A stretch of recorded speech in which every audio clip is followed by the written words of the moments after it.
হর হর মহাদেব। ওম নমঃ শিবায়। কেমন আছেন আপনারা সবাই? আমি ডক্টর ইচ্ছা দুর্গা বি মণ্ডল।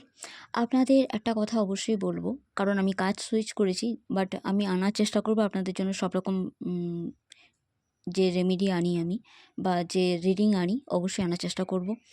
একটু দেরি হবে, বাট দেরি হোক কিংবা তাড়াতাড়ি হোক অবশ্যই আমি আনবো।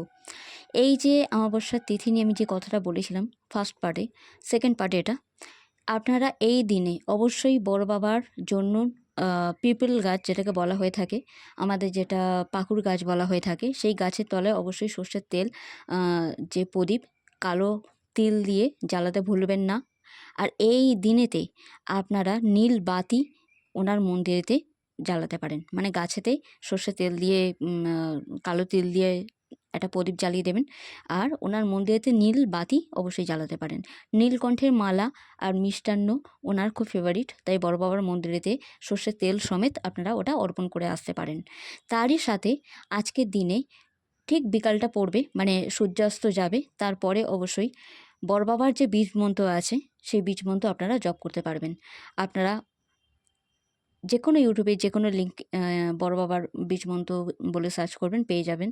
আমি নাম নিচ্ছি না, বাট আমি চেষ্টা করব, যদি আপনারা কমেন্ট করেন তাহলে আমি নবগ্রহের মন্ত্র অবশ্যই দেওয়ার চেষ্টা করব। আপনারা জানতে পারবেন যে এই দিনেতে, আমি যেহেতু আগেই বলেছি মা কালীর নাম নিতে হবে, ওম ক্লিম কালিকায় নমঃ। তারপরে ওটা 51 বার কি 21 বার কি 11 বার কি 108 বার জপ করার পর বড় বাবার মন্ত্র অবশ্যই জপ করতে ভুলবেন না, আপনাদের মঙ্গল হবে তাতে।